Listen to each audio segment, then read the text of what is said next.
देवी पार्वती और शिव जी से जुड़ी कथा है। देवी सती ने देह त्याग दी थी और सती के वियोग में शिव जी ध्यान में बैठे हुए थे। एक दिन शिव जी के पास हिमाचल राज और उनकी पुत्री पार्वती पहुंच गईं।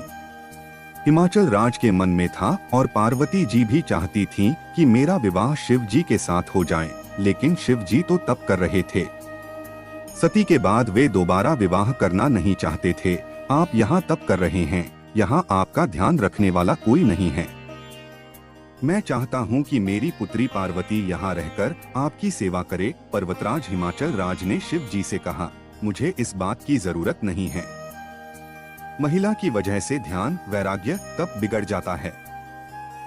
अगर एकांत में महिला रहेगी तो मेरा तप भंग हो सकता है, इसलिए आप मुझे क्षमा करें और अपनी पुत्री को यहाँ से ले जाइए। शिव जी ने हिमालय राज को जवाब दिया। हिमालय राज और शिव जी की बातें देवी पार्वती बहुत ध्यान से सुन रही थीं।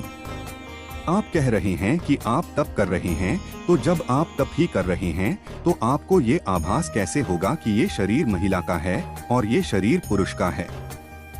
पार्वती जी ने शिव जी से पूछा।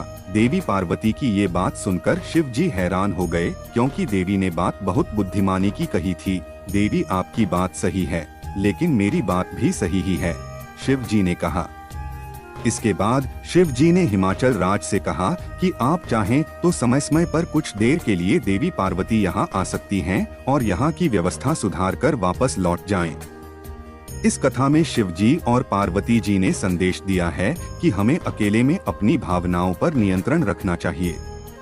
अकेलेपन में ही व्यक्ति की भावनाएं गलत दिशा में भटकती हैं, बुरे विचार जागते हैं, इसलिए एकांत में भावनाओं पर नियंत्रण रखें।